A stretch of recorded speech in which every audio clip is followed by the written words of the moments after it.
siale sanjay Sawi fiarwala nilo leril min fan Mifing teti ate tu zunzam Kamu pak masekanay pak silo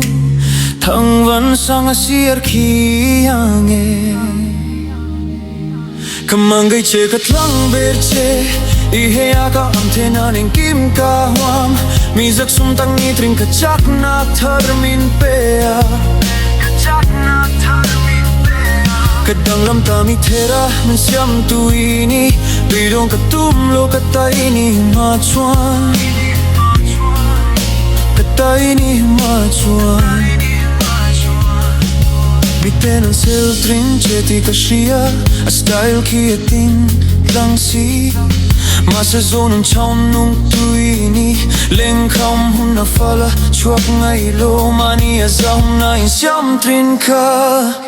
Kamangay che katlang berche Ihe akam tinaning kim ka huam Mizak sumtak nitrin kachak na termin pea Kachak na termin pea Kadang lam tami tera min siam tu ini Bidong katum lo kata ini machuan Kata ini machuan Paula maya chung ril vom tlatu Kamu may luin ding top na Rilu tiang nelam taksin Hangay itutan na sabi selbo ini Katan bantir ko trabi kini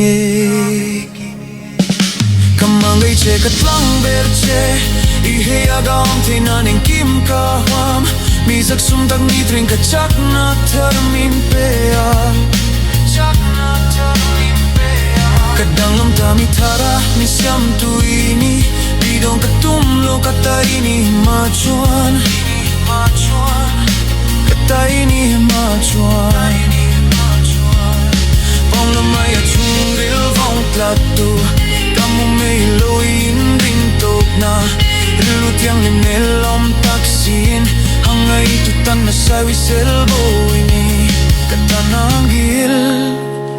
Tiang limini Kamangay che katlang berche Ihe agam tenaning kim kahwam Mizag sumtag nitring kachak na termin pea Kachak na termin pea Kadang nam tami tara min siam tu ini Bidong katum lo kata ini machuan